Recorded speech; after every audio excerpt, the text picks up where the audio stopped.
So politics and polls, polls and politics, two of them go together, don't? Well, September is a 5-year anniversary of the 2020 general election. The election is due to be called by December at the very latest if the Prime Minister goes right down to the wire. So poll results are now more interesting than ever. In this program, we're looking at the latest results and what they mean. Thank you so much for joining us. I'm Dion Jackson Miller. This is All Angles. Remember, our WhatsApp line is 876-254-0693.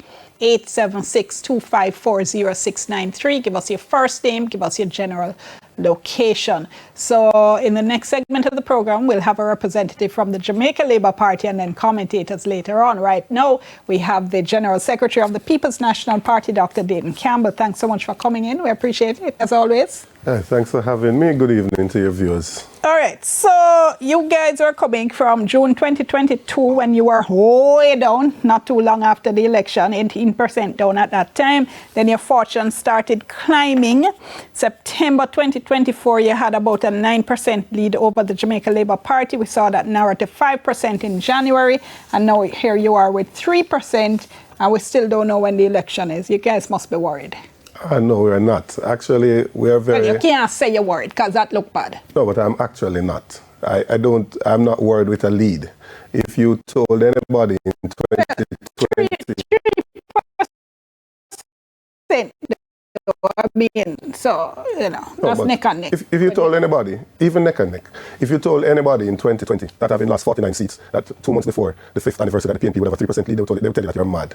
So, by any means, this has been a tremendous performance by the People's National Party. Yeah, except if you lose, though, that's going to be cold comfort. No, so we're talking about now. We can have the conversation about what the projections are, but for the last 2.5 years, we have not trailed in any poll conducted by Dan Anderson, a national poll about how people intend to vote, which has established a trend. The lead has fluctuated, but we have maintained a lead. Well, if you're talking about trends right now, the trend we're seeing is that lead consistently narrowing from September to now. But September to now is not the only part. So you're only looking at part of it. I'm saying to you that you have to take for the term.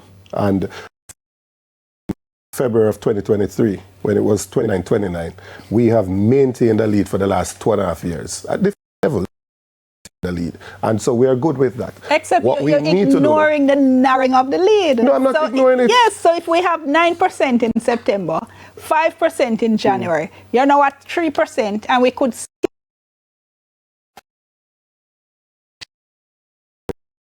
does not bode well. No, we're not ignoring it. And that's not a problem for us if you understand the political machinery, how it operates. So when you have a lead of, say, 9%, that's at the end of the conference, which is the peak.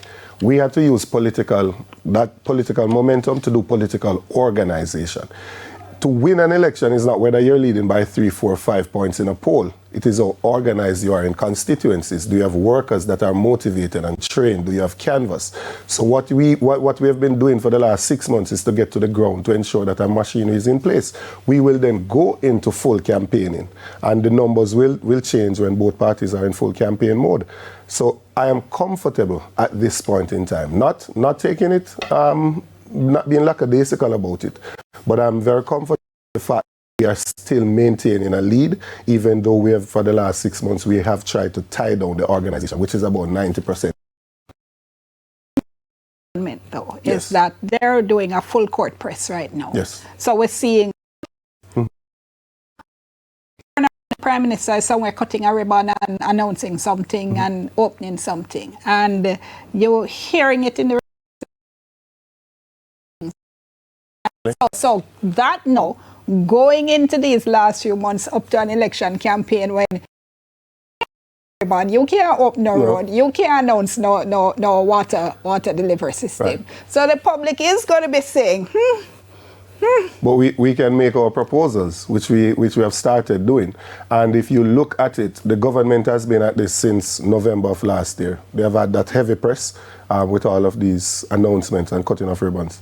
The Labour Party has moved from 30.7 to 29.6. So despite all of that, they have actually lost 1.1%.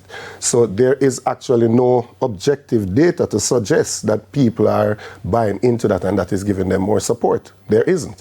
What I think will happen is that once we are in the divisional season now, where we are keeping divisional conferences, so we have about 10 meetings on the weekends. Once the campaign narrows down and our message becomes more focused, we don't have any ads on television or radio.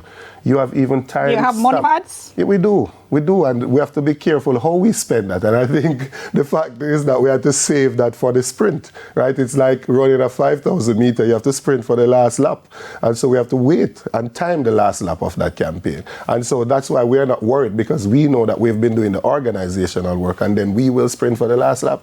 One of the issues is, though, what is the PNP's message? So what we've heard consistently from the PNP and certainly from Mr. Golding over the past few, I would say, couple of years is corruption concerns, Prime Minister's statutory declaration, concerns about integrity, and so on and so forth. But when you look at the polls, you're not having an impact there, because the people say, equal percent of people say they think each of you would deal with corruption, essentially. So you're not getting any traction on what has been one of your main messages. Well, I don't think that has been the only message. It is a part of the message because it is important. The fact is that people have to understand the cost of corruption. It is what the economists would call opportunity cost. No, I'm not saying it's not important enough. Right. I'm saying you're not getting any traction.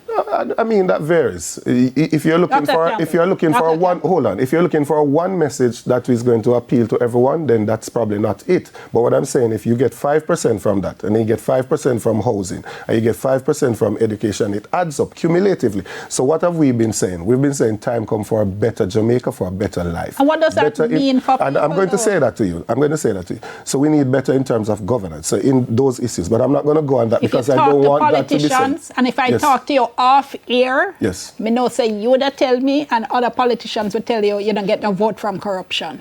Well, we have never seen it at this level.